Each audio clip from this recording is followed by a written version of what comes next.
Gloria a Dios, hermanos. Bendito sea el Señor que nos ha permitido una vez más reunirnos para la gloria del Señor. Dios bendiga a todos los que nos escuchan y nos ven. Gloria a Dios. Dios está con nosotros y con ustedes también. Aleluya.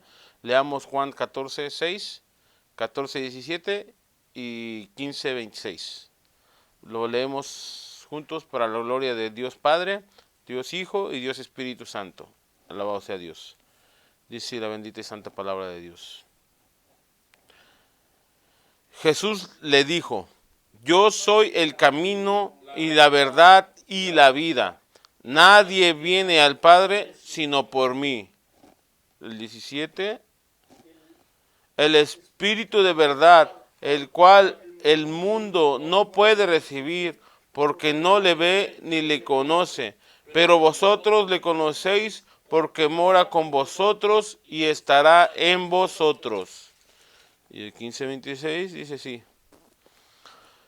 pero cuando venga el Consolador, al quien yo os enviaré del Padre, el Espíritu de verdad, el cual procede del Padre, Él dará testimonio acerca de mí. Amén. Vamos a orar brevemente. Bendito Dios Todopoderoso, te damos gracias, Padre, porque nos has permitido alabarte, adorarte y glorificar tu bendito y santo nombre, mi Dios. Pero te rogamos en este momento, Señor mío, Señor Todopoderoso, que nos hables, que nos des ese verdadero pan, Padre Santo, ese pan de vida, que es tu bendita y santa palabra, porque no solo de pan vivirá el hombre, de pan físico, sino de toda palabra que sale de tu bendita y santa boca, Rey. Bendito Dios Todopoderoso, úngenos para predicar y úngenos para escribir tu bendita y santa palabra. Desde allá reprendemos, atamos todo espíritu contrario, todo espíritu que se levante en contra de tu palabra, Señor, en contra de tu voluntad. Lo ligamos, lo echamos fuera en el nombre poderoso de mi Señor Jesucristo.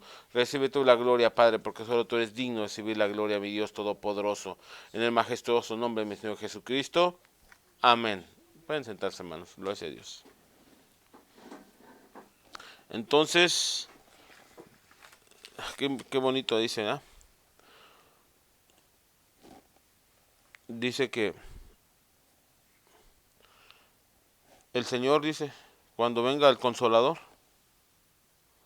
a quien yo os enviaré del Padre, el Espíritu de verdad, el cual procede del Padre, Él dará testimonio acerca de mí. Entonces vemos que vamos a retomar o a continuar con la lección número 2 de la Escuela de Cristo, que se llama el Espíritu de verdad. Aleluya.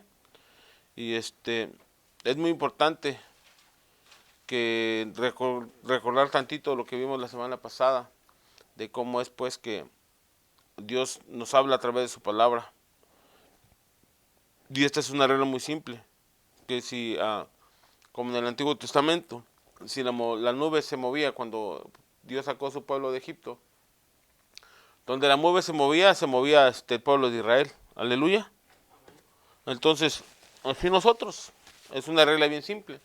Lo que dice la Escritura, lo que diga la Escritura, eso se tiene que, es la palabra, es la voluntad de Dios para con nosotros. Amén.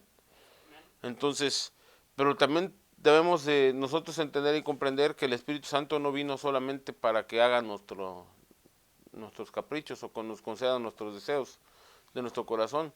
Él vino para hacer la voluntad de Dios. Él nos levantó y nos escogió para que nosotros hagamos la voluntad de Dios. Lo es Dios, y es necesario tener una comunión con Él. Es necesario estar conectados a Él para que nos revele la voluntad específica de Dios. Sabemos que su palabra es inspirada por el Espíritu Santo. La Escritura es inspirada por el Espíritu Santo. Pero más sin embargo necesitamos una comunión con el Señor para nosotros entender y comprender que algo específico o más específico en nuestras vidas. Gloria a Dios, en nuestro caminar en Cristo. Gloria a Dios. Pero aquí dice, nos habla un poquito de que el mundo no puede recibir porque no le ve ni le conoce, pero vosotros lo conocéis. Significa, el mundo no puede recibir esta verdad porque no conoce al Espíritu Santo. Bueno, hablando del mundo que no le conoce, pero hay un problema dentro de la iglesia que porque si vemos en el libro de los Hechos, el apóstol Pablo llegó y les preguntó a algunos que ven que dice, ¿y recibieron el Espíritu cuando creyeron? Y la respuesta no, dice, ni siquiera sabíamos que había un Espíritu Santo. Entonces, significa, hermanos, que muchos han creído, pero no conocen al Espíritu Santo, no tienen una relación con el Espíritu Santo. Amén. Entonces, nadie puede guiarlos a toda verdad, a toda justicia, si no es el Espíritu Santo. Entonces, vemos cuán primordial es la presencia del Espíritu Santo en nuestras vidas. Amén. Hacia Dios, una hacia Cristo. Dios es bueno, amén. Gracias a Dios. Ahora bien, dice, el trabajo del Espíritu de verdad es eliminar todo aquello que no sea verdad en nuestras vidas. Entonces, está en nosotros, amén. Entonces Él viene y nos confronta lo que estamos hablando hace un ratito, con todo lo que no es verdad, todo lo que no es de Cristo. Pues si Jesús es la verdad, dice yo soy el camino, la verdad y la vida, entonces significa que todo lo que no es Cristo no es verdad y tiene que ser sacado de nuestras vidas. Gloria a Dios. Entonces, y es el Espíritu Santo que nos va revelando y va sacando todo lo que no es de Dios. Aleluya. Y nosotros nos corresponde es escuchar lo que Él dice y no solamente escuchar lo que Él dice. Porque yo, por ejemplo, ahorita estábamos hablando de unas situaciones que en nuestra vida espiritual que no estaban bien arregladitas, ¿ya? Pero más sin embargo, no nomás es decir y reconocer, sino poner por obra, poner por práctica todo lo que hemos hablado. De igual manera, cuando el Espíritu Santo nos habla, nos revela, es con una intención, y esa intención es que nosotros correspondamos a la voz del Espíritu Santo, a la instrucción que nos ha dado. Porque hablamos un poquito en Hebreos 12, 25, 28, ¿se acuerdan? Que nos dice, mirad que no desechéis al que habla. ¿Y quién es el que habla? El Espíritu Santo. ¿Y cómo lo sabemos? Porque en el libro de Apocalipsis, el Señor Jesús le habla al apóstol Juan y le dice que la iglesia escuche lo que el Espíritu dice a las iglesias, ¿verdad? Entonces, es un llamado que nosotros tenemos que ser atentos a la voz del Espíritu Santo. Y obviamente corresponder a las instrucciones que el Espíritu Santo nos está dando.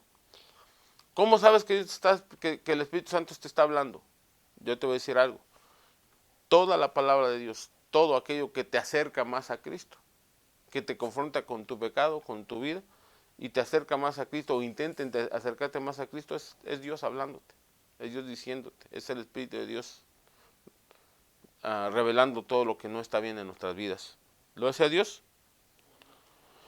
Ahora bien, somos lentos en aceptar, hermanos, la posición en la cual Dios ha puesto a la raza humana. Tenemos al Espíritu Santo y tenemos el poder de Dios que reposa en nosotros. ¿Quién lo cree? ¿Por qué reposa? ¿Por qué sabes que tenemos el poder de Dios y ese poder reposa en ti y en mí? ¿Por qué? Porque el Espíritu Santo reposa en nosotros. ¿Lo sea Dios? Pensamos, hermano, que esto significa que cuando Dios se mueve, a veces pensamos que nos ponemos en una posición neutral, apagamos la mente y ya no pensamos más y decimos, lo que Dios quiera, eso Él hará. Y qué fácil sería, ¿no? Como diciendo, no, me anulo, me pongo aquí, Señor, haz lo que quieras, como si fueras un robot, te programara y con control remoto te moviera. Y eso no funciona. Muchos decimos, sí, así lo quiso Dios. ¿Estás seguro que lo quiso Dios? Porque Dios no forza a nadie a creerle. Dios no forza a nadie a obedecerle. Dios nos da las instrucciones y depende de nosotros en obedecerlas y no. Entonces, muchos pensamos que esto es así, bueno, es que Dios lo permitió, que ya está todo escrito, que sí, hermanos. Pero yo les voy a dar un ejemplo. Hubo un rey que estaba enfermo, ¿verdad? Lo hemos leído en la escritura. Y ese rey estaba enfermo. Y llegó el profeta y le dijo, mira, tu enfermedad es de muerte. Arregla tu casa, arregla tus asuntos, pon todo en orden pues porque vas a morir. Entonces vino el rey escuchó la palabra del profeta, porque el profeta había sido enviado por el Señor. Y y se humilló y clamó a Dios, pidiéndole que se acordara de sus misericordias y de las dádivas, las justicias que el rey había hecho. Entonces dice la escritura que iba saliendo el rey por la puerta y él le dijo, regrésate y dile esto al rey. Dile que por cuanto se humilló y me buscó, dile que le aumentaré 15 años más de vida. Entonces, nosotros también tenemos que intervenir. Nosotros depende también de nosotros. Se nos enseña que nosotros tenemos mucho que ver en la relación con Dios. Porque Dios no hizo máquinas, Dios no hizo robots, Dios nos hizo con voluntad propia a todos y cada uno de nosotros.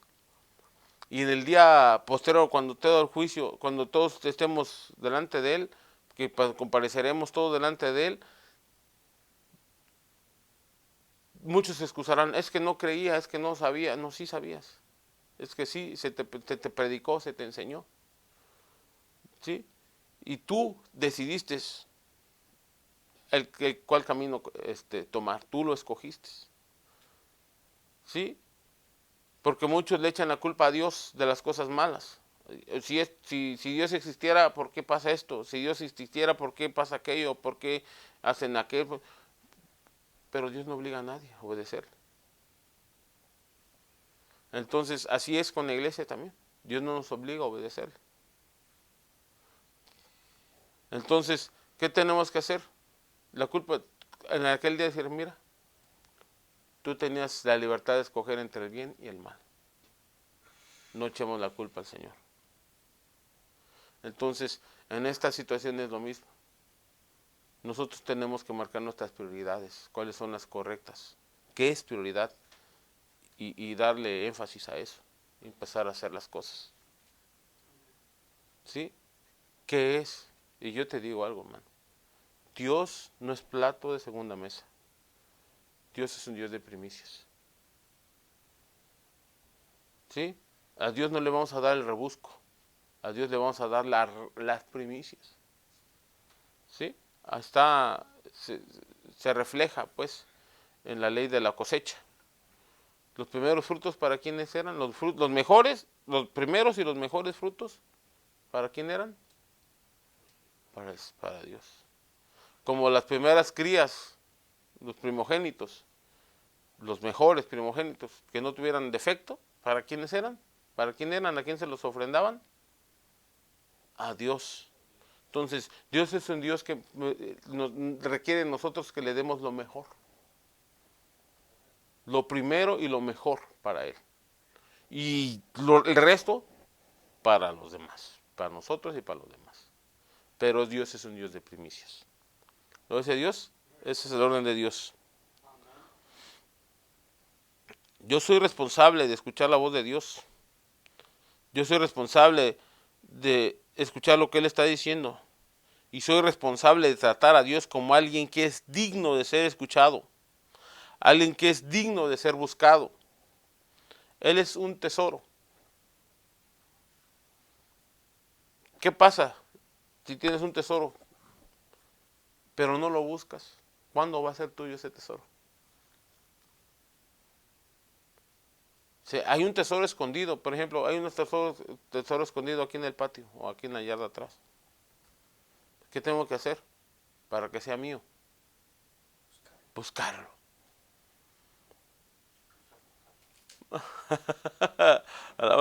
Así es Dios. Nunca vas a obtener un tesoro si no lo buscas. Ese tesoro más preciado que puedes encontrar. ¿Sí? Nunca lo vamos a hallar si no lo buscamos. Dice, pero no va a forzar a nadie. Mas sin embargo es un Dios que recompensa a aquellos que lo buscan. El que viene a mí dice, crea que le hay y es galardonador de los que. Entonces hay un premio y un galardón a los que le buscan. Entonces no podemos recibir ese galardón, ese premio de parte de Dios si no lo buscamos. ¿Lo hace Dios? Entonces yo soy el responsable de agarrarme de Dios o agarrarme a Dios. Yo soy el responsable de cómo me dispongo para lo que Dios me revela en su palabra. Y cuando miramos su palabra y nos habla exactamente a nuestras vidas, dice, mirad que no desechéis al que habla, como dice Hebreos 12, 25, 28. No podemos desechar, es el Espíritu Santo hablando. ¿Realmente creemos que la palabra es la Biblia es la palabra de Dios? ¿Fue inspirada por quién? Por Dios. ¿Apta para qué? Para enseñar, redarguir, instruir, para corregir, para toda buena obra. Entonces, cada porción de esta escritura fue inspirada por el Espíritu Santo. Es inspirada por Dios, aunque digan, la escribieron hombres, que los hombres se equivocan, sí. Pero esta palabra es infalible. Esta palabra es viva y se cumple cuando el Espíritu de Dios la ministra. Gracias a Dios, no es solamente un libro histórico, es como dijo el apóstol, dice, las palabras que tú nos hablas son espíritu y son vida. No, el Señor Jesucristo le digo, las palabras que yo les hablo, le dijo, perdón, me confundí. Las palabras que yo les hablo son espíritu y son vida. Es palabras vivas. El apóstol de apóstoles, el apóstol del Padre, que es el Señor Jesucristo. Entonces sí lo dije bien. ¿Ah? Aleluya, gloria a Dios. Entonces, esta palabra es, no podemos echarle, no podemos quitarle importancia. Por eso cuán importante es para Dios que nosotros meditemos en la palabra. ¿Sí? Si no meditamos en la palabra es como si estuviéramos despreciando lo que el Espíritu de Dios plasmó aquí, lo que Él ha hablado. Y no solamente eso, si Jesucristo es el verbo y nosotros no tenemos tiempo para meditar en la palabra, es como decirle, Señor, no tengo tiempo para ti.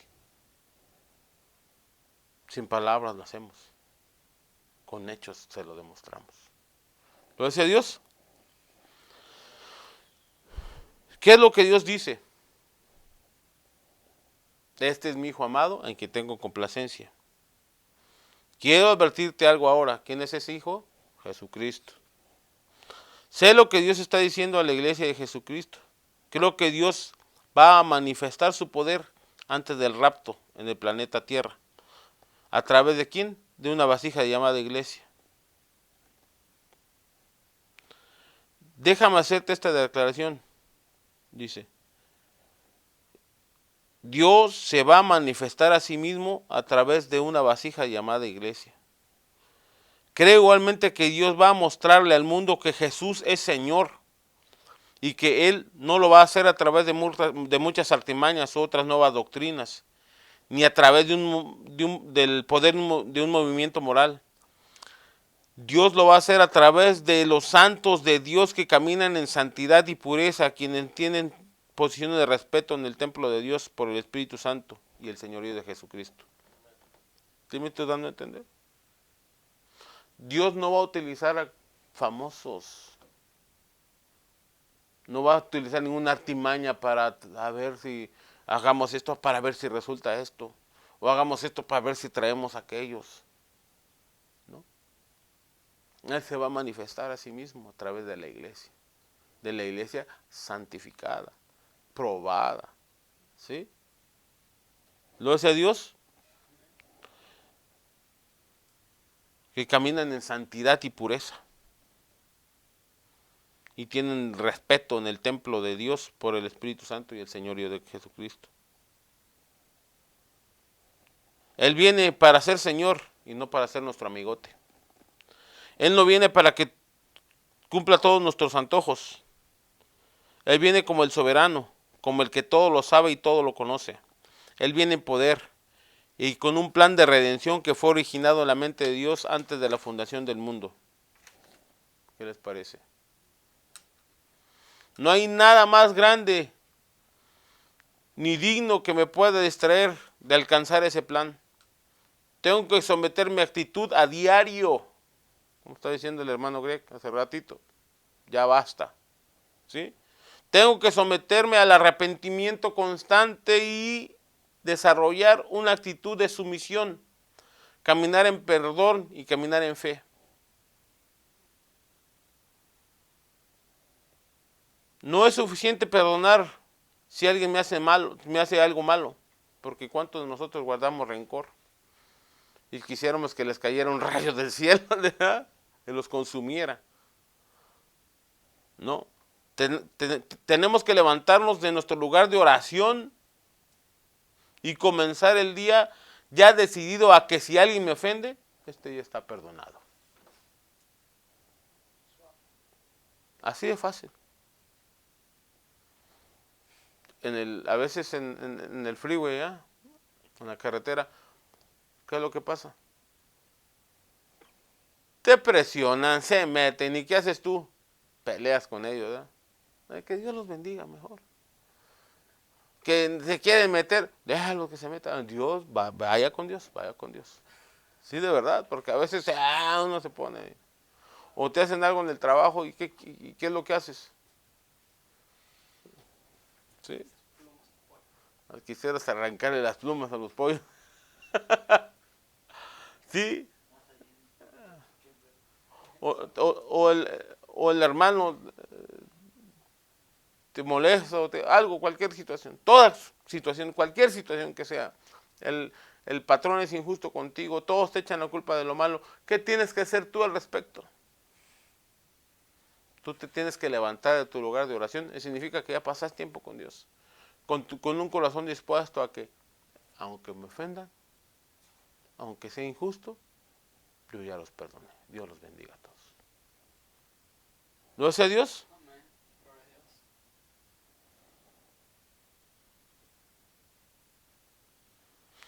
¿Por qué tengo que hacer esto? Porque tenemos que estar determinados a caminar con la mente de Cristo. ¿Cuál es la mente de Cristo? Tú y yo no merecemos el perdón. Tú y yo no merecemos el favor de Dios. Y Él nos perdonó por amor. Y así, si nosotros tenemos la mente de Cristo, así nosotros tenemos que caminar. El que viene a mí, yo no lo echo fuera, dice el Señor. ¿Sí? Si el Señor nos recordara todos nuestros pecados, en vez de cuando venimos a Él nos recibiera con los brazos, en vez de recibirnos con los brazos abiertos, llegara, no, tú hiciste esto, tú hiciste aquello, tú me ofendiste, tú me negaste, tú dices nada. Con puros reproches nos recibiera el Señor. Pero no, dice que cuando tú vienes con un corazón contrito y humillado, Él no te desprecia. Sino que al contrario, Él sufrió tus dolores, sufrió tus enfermedades, el castigo de tu paz fue sobre Él y por tu llaga has sido sanado. Entonces, Él derramó su sangre por el perdón de tus pecados y de los míos y de toda la humanidad que acepte esta dádiva que Dios nos ha dado. Entonces, así también nosotros, sea quien sea lo que sea, tú dispón tu corazón y no pagar mal con mal, sino te hacen mal, tú paga con bien. Bendícelos. Dios lo bendiga. Pero a veces nos ponemos al uno, a imponer nuestra razón, aunque están siendo injustos con nosotros. Escucha, se explica, no, pues que Dios te bendiga, se acabó. No vamos a entrar en contienda ni en discusión, no es necesario. Ahí tu corazón es sanado, no lleva ningún rencor, ninguna raíz ahí que el enemigo puede utilizar en tu contra. Así es que soltamos el perdón desde antes de que nos ofendan. Gloria a Dios.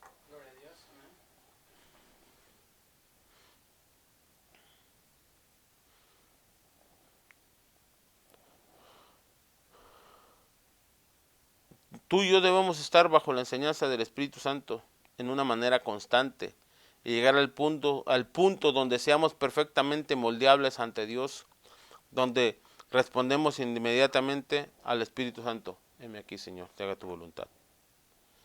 Hermanos, si no permitimos tal obra del Espíritu Santo en nosotros, nos encontraremos en una posición falsa. Somos hombres y mujeres sin opciones, no existe otra alternativa. Yo soy el barro y Dios es el alfarero, y el barro no puede decirle al alfarero: ¿por qué me estás haciendo así? Esta es la razón por la que Pablo dice que no nos comparemos con otros, pues no es sabio. Queremos estar seguros de que a nadie nos lleve la delantera en cualquier meta, pero eso es pensar temporalmente. Eso es un pensar carnalmente, y yo no creo en el cristianismo carnal. Yo creo en la vida del Espíritu Santo, en el creyente magnificando y mostrando a Cristo a un mundo incrédulo a través de la vida del creyente. Ese es el evangelio que nosotros hemos creído. Te respeto si es que pagas tus diezmos. Te respeto por haber sido responsable en todas las áreas de tu vida. Pero si has sido terco con Dios, te ruego que eches abajo toda idolatría, de modo que Dios sea el Dios de tu vida.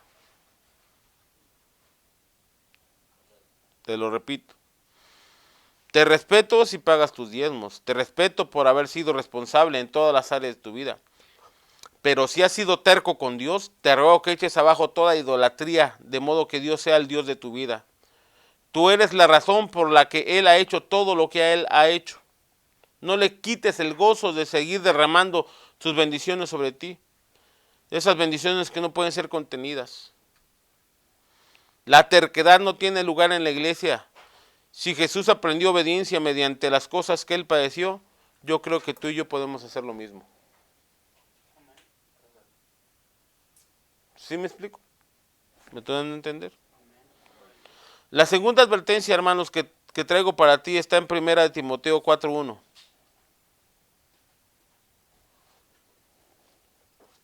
Esto ha afectado al mundo pentecostés, hermanos.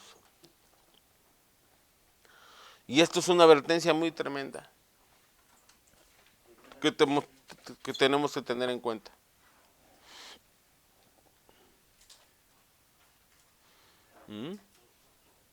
En lo que la buscan, les voy a repetir: te respeto por haber sido responsable, pero no que sea tan insistente en todas las áreas de tu vida, pero si has sido terco con Dios, echa abajo toda idolatría. ¿Qué significa? Cuando tú has parado en tu yo,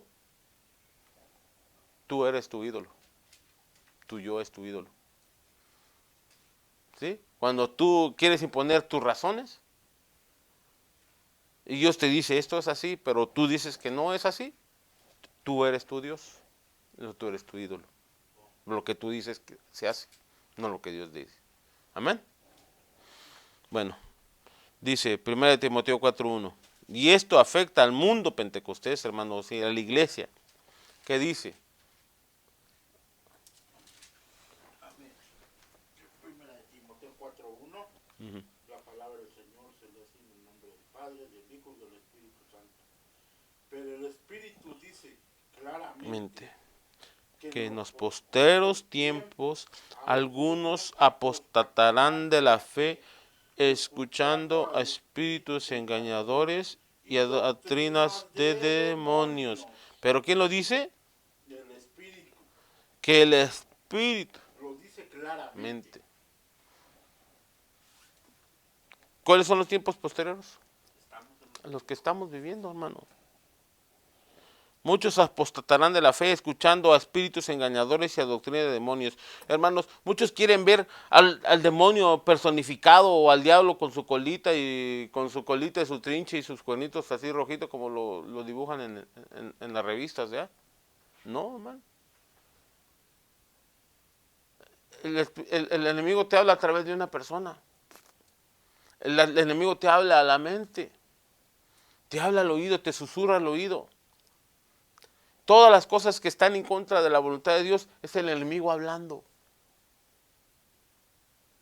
¿Sí? Y nosotros tenemos que identificar eso. Así como el Señor Jesucristo cuando le declaró a sus discípulos que era necesario que subiera a Jerusalén para que el Señor padeciera y fuera muerto por los hombres. Y vino el apóstol Pedro y dijo: oh no, Señor, no permitas que eso acontezca. Entonces vino el Señor y le reprendió. No, no era Pedro realmente, sino, ¿qué le dijo el Señor? Apártate de mí, Satanás, porque no tienes tú la mirada en las cosas de Dios, sino en las de los hombres, algo así. Entonces, todo lo que está en contra de la voluntad de Dios es el diablo, es el enemigo, el espíritu de mentira. Entonces, nosotros, cuán importante es que nosotros conozcamos al Espíritu Santo, tengamos esa relación con el Espíritu Santo para poder ser llenos y ministrados por el Espíritu Santo, para que nos dé ese discernimiento, para poder entender y comprender cuándo es Él y cuándo no es Él, cuándo es el Espíritu de verdad y cuándo es un espíritu de mentira, porque el espíritu de mentira también predica la Biblia. Agarra un texto, lo saca de contexto y es un buen pretexto, ¿ya? Y el ejemplo es bien claro, cuando el Señor Jesucristo fue llevado por el Espíritu Santo al desierto, a ayunar 40 días y 40 noches. Dice que vino el diablo para tentarlo. ¿Y con qué lo tentó? Con la palabra de Dios. Le predicó, el diablo le predicó al Señor Jesucristo. Oh, porque escrito está. Y escrito está, y escrito está. Le declaró la palabra, pero la sacó de contexto. Y el Señor Jesucristo por la palabra también lo derrotó. Entonces, cuán importante es nosotros poder discernir la voz del Espíritu Santo, la voz de Dios y la voz del enemigo. Entonces, no vamos a poder escuchar o poder discernir la voz del Espíritu Santo si no tenemos tiempo para escucharlo. ¿Ustedes cómo reconocen mi voz? Porque me han escuchado la voz. Así yo reconozco su voz porque he platicado con ustedes. Yo sé el timbre de su voz. A veces en el teléfono no se escucha muy bien, ¿verdad? Pero yo sé el timbre de su voz. Entonces yo puedo reconocer, o a veces está muy tan similar que a veces sí cuesta un poquito de trabajo, pero con el tiempo, es que son hermanos y hablan casi igual. Pero por el timbre, ya sea agudo o grave, yo no sé de qué manera, pero uno empieza a discernir a la voz de las personas. Pues así es con el Espíritu Santo. Si entre más nosotros escuchamos al Espíritu Santo, entre más nosotros nos metemos con Dios, más vamos a estar prestos para poder discernir la voz de Dios. ¿Gloria a Cristo? Nosotros sabemos, hermano, que el mormonismo es una doctrina de demonios. Eso es fácil de identificarlo. Los testigos de Jehová, la secta de Jim Jones, esos tipos de doctrinas de demonios no representan peligro para la iglesia. Tú sabes que hay gente de Pentecostés, incluyendo a los pentecosteses tradicionales, cediendo a doctrinas de demonios. ¿Y cuáles son las doctrinas de demonios? Las doctrinas de demonios vienen de hombres que dicen, así ha dicho el Señor. También se introducen a través de la radio y de televisión cristiana, por medio de hombres que el mundo considera como hombres de Dios.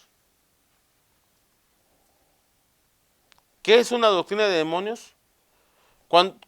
¿Cómo sé cuando estoy escuchando una doctrina de demonios? La mayoría de las doctrinas de demonios provienen de tal capítulo y de tal versículo, a través de la boca de los llamados profetas. Son una porción de la palabra fuera de contexto. La doctrina de demonios es aquella que exalta mi carne sin moverme a santidad, hacia Dios. La doctrina de demonios es cualquier doctrina, cualquier versículo de la Escritura, cualquier cosa que un hombre de Dios pueda decir que es del Señor, pero que emociona a la carne y como resultado final no me mueve a la santidad, ni al amor, ni a la consagración, ni al sacrificio, y tampoco a la pasión hacia el santo Dios, sino que me deja mejor equipado para conseguir las metas que provienen de mi propia voluntad. Lo vuelvo a repetir. La doctrina de demonios es aquella que exalta mi carne sin moverme a santidad hacia Dios. Es cualquier doctrina, cualquier versículo de la Escritura, cualquier cosa que un hombre de Dios pueda decir que es del Señor, pero que emociona a la carne y como resultado final no me mueve a la santidad, ni al amor, ni a la consagración, ni al sacrificio y pasión hacia el santo Dios, sino que me deja mejor equipado para conseguir las metas que provienen de mi propia voluntad. En pocas palabras, no me importa la voluntad de Dios. Mi voluntad quiero hacer. Entonces vienen doctrinas que te apapachan tu voluntad. Oh, aquí ven, aquí hermano, aquí te vamos a desarrollar, aquí vamos a hacer grandes cosas, aquí Dios te va a usar, Dios te va a llevar a las naciones, pero no te mueva a santidad. No te mueve a arrepentimiento, no te acerca a Dios. Solamente te enseñan a hacer cómo obtener tus metas, pero no te enseñan a ser una mejor persona. ¿Sí? Te enseñan los 5 pasos para que seas como ellos, pero no te enseñan cómo es Jesucristo. ¿Lo dice Dios? El propósito de Dios en ti es hacerte conforme a la imagen de Cristo. Y para hacerlo, Él te va a confrontar con el desierto que es tu corazón. Serás confrontado con la idolatría, con la codicia y con la voluntad propia. Esa voluntad propia que es influenciada por la sociedad que te rodea. Esta voluntad propia es afectada por lo que ves en la televisión, por lo que lees en la revista y periódicos, por lo que miras en las redes sociales y escuchas en las redes sociales y escuchas de los así llamados modelos de la sociedad.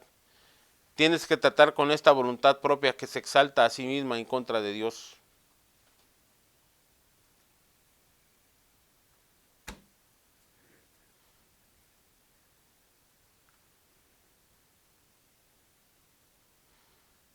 Según de Tesalonicenses 2, del 1 al 4.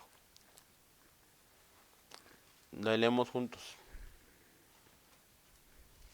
Sí me estoy dando a entender, ¿verdad?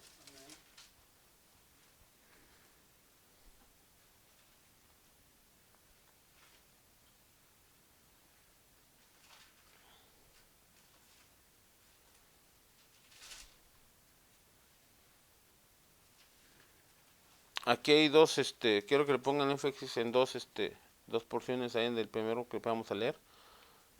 No es parte de este tema, pero muchos se confunden con eso, ¿ok? Pero dice así. Pero con respecto, la palabra de Dios se lee en nombre del Padre y dijo el Espíritu Santo, ¿eh? Segunda de Tesalonicenses 2, del 1 al 4. Leamos. Pero con respecto a la venida de nuestro Señor Jesucristo, 1, y nuestra reunión con Él, 2, os rogamos, hermanos, que no os dejéis mover fácilmente de nuestro modo de pensar, ni os conturbéis ni por espíritu, ni por palabra, ni por carta, como si fuera nuestra, en el sentido de que el día del Señor está cerca. Nadie os engañe en ninguna manera, porque no vendrá sin que antes venga la apostasía, y se manifieste el hombre de pecado, el hijo de perdición, el cual se opone y se levanta contra todo lo que se llama Dios o es objeto de culto, tanto que se sienta en el templo de Dios como Dios, haciéndose pasar por Dios. Este hombre de pecado que habla aquí, según de Tesalonicenses, no es el mismo si leemos ahí en el versículo 8. ¿Qué me lee el versículo 8?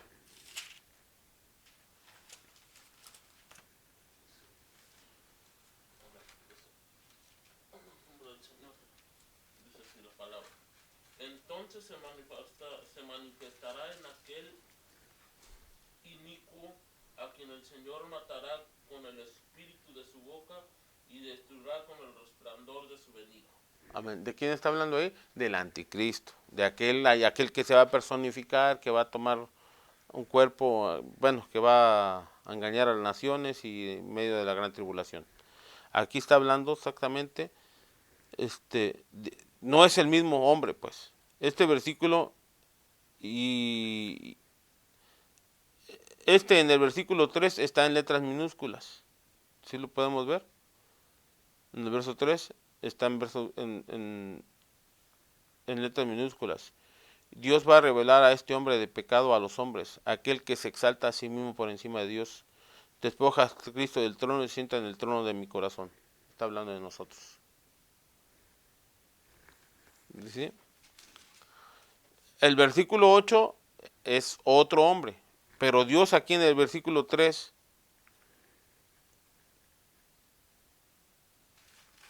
nos está hablando de otro hombre, diferente al del número 8, del versículo 8. ¿Sí? En este versículo 3 está en letras minúsculas. ¿Y qué nos dice? Que Dios va a revelar este hombre de pecado a los hombres.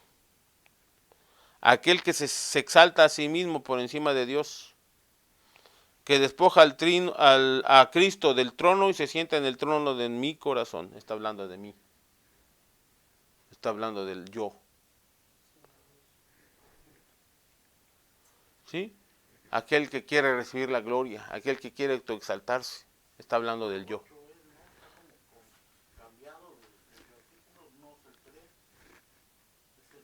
En el 8 está hablando que habla de aquel hombre de pecado que se va a manifestar después. Pero en el versículo 3 está hablando de nosotros, del yo.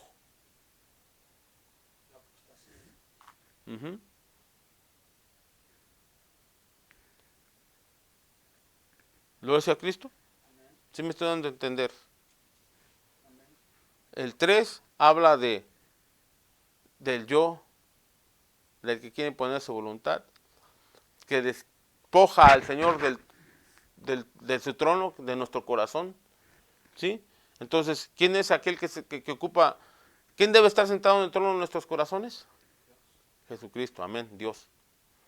Pero cuando le quitamos el lugar a Jesucristo y ponemos que se siente nuestra voluntad, estamos despojando al Señor de su trono y nos estamos sentando nosotros mismos ahí. Y es lo que está pasando en la iglesia del Señor Jesucristo. Que la mayoría están haciendo su voluntad. Lo que ellos quieren, lo que ellos piensan, lo que ellos sienten. ¿Y el Espíritu Santo?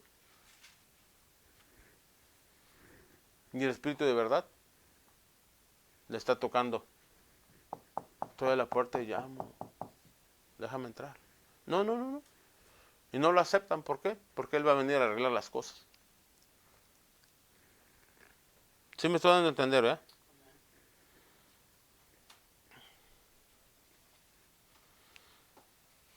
Y este que se sienta en el trono de mi corazón sigue a pesar de la revelación de lo que sé, de lo que he escuchado de Dios. Este continuará haciendo que búsquedas egoístas dominen mi vida y que continúe trayendo dolor al corazón de Dios. ¿Sí me estoy dando a entender? Ese que se sienta en el trono del Señor Jesucristo, que es nuestro corazón. Ese, el yo, es la vieja naturaleza.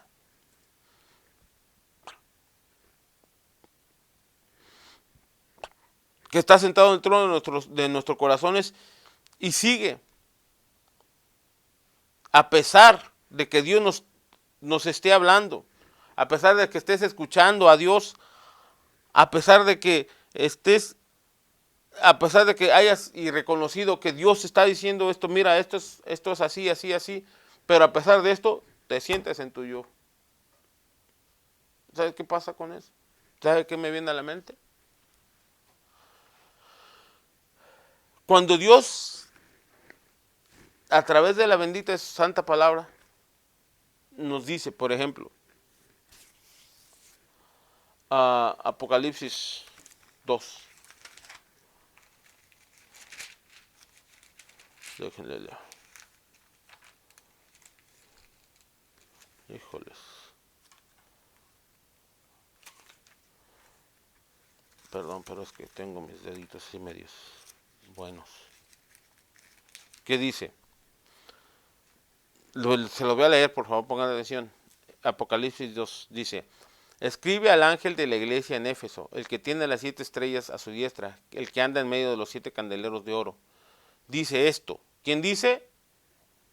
El Señor Jesús. ¿Quién dice? Dios dice esto: yo conozco tus obras y tu arduo trabajo y paciencia, y que no puedes soportar a los malos, y has probado a los que se dicen ser apóstoles y no lo son, y los has hallado, ¿qué? Mentirosos.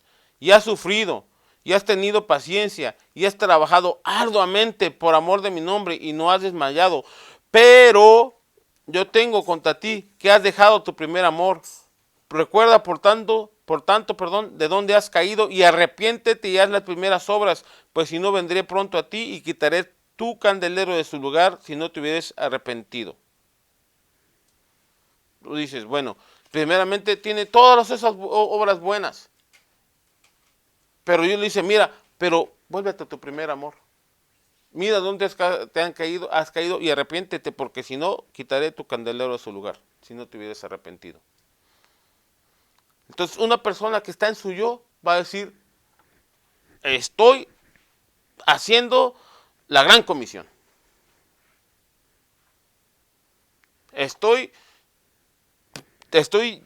llevando misioneros, tengo misiones, tengo tantas, dándole de comer a los pobres, tengo un orfanato, tengo todo esto, mira, todo esto, para la gloria de Dios, decimos. Cuando aquella persona, a pesar de que está escuchando la voz de Dios, cuando sabe que reconoce la voz de Dios, se para en su yo y no hace un cambio, es que está él sentado en el corazón, en el lugar del Señor Jesús, ocupando el lugar del Señor Jesús en nuestro corazón. Sí, porque a la luz de la palabra, el Señor está hablando, mira, esto es así, así, así, así.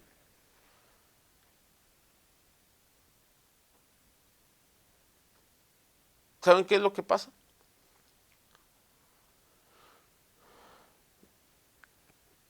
¿Quién sabe que Dios ama a las almas? Él vino a dar su vida por nosotros, ¿verdad? Nos salvó de la condenación y quiere salvar a los demás que todavía no entran a la barca. Él quiere salvarlos, ¿verdad? Él ama a esas almas. ¿De verdad creen que Dios las ama? ¿Y tú las amas a esas almas? Pues también, porque oras por ella y por eso hay tantas trabajo en la iglesia para llevarles cobija, comida y techo y no sé tantas cosas. Se viven por las almas porque el que Dios, como dice la escritura, al que el pobre le da, a Dios le presta. Digo, ¿cómo dice la escritura? Al que el pobre le da, entonces a Dios le presta. Entonces, por lo tanto, como que Dios tiene una deuda contigo por darle al pobre. Entonces, amamos esas almas. No queremos que se pierdan. Lo dice Cristo. Pero, ¿quién es más importante? ¿Las almas o Dios? ¿Qué debe ser más importante para ti? ¿Las almas o el Señor? Porque aquí le está diciendo, mira, yo conozco tus obras, tu arduo trabajo y que no soportas a los malos y has probado lo que se dice ser apóstoles no son y has sufrido y has tenido paciencia y has trabajado arduamente por amor de mi nombre y no has desmayado. Pero tengo contra ti que te has olvidado o has dejado tu primer amor. Entonces, está diciendo Dios, estás bien preocupado por la obra, estás bien preocupado por las almas, pero ¿y yo? ¿Y yo? Entonces sí es importante, hermano, amar a las almas, pero no podemos amar más a las almas antes que a Dios. Amarás, ¿cuál es el primer mandamiento? Amarás a Dios. Completo. ¿Cómo es? Amarás al Señor tu Dios con todo tú, con toda tú, con todo tu ser y a tu prójimo. O entonces, ¿a quién tienes que amar primeramente? A Dios. Pero hay quienes han invertido las cosas y ahora aman a su prójimo antes que amar a Dios. Entonces están en su yo, están haciendo su voluntad propia y no la voluntad de Dios. Sí, y estoy de aclaro, no están haciendo cosas malas, pero han invertido las cosas. Y Dios merece el primer lugar en todo. ¿Lo decía Cristo? Bueno, vale, si no, ahorita verán. No, mentira.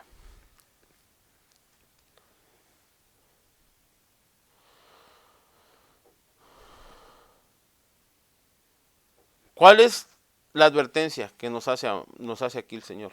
La advertencia es que no caigamos en la terquedad y la idolatría causada por la doctrina de demonios,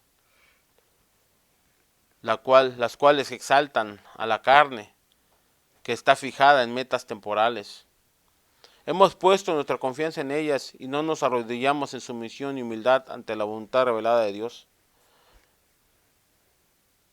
La naturaleza de esto es una mentira, porque todo lo que está fuera de Cristo es una mentira.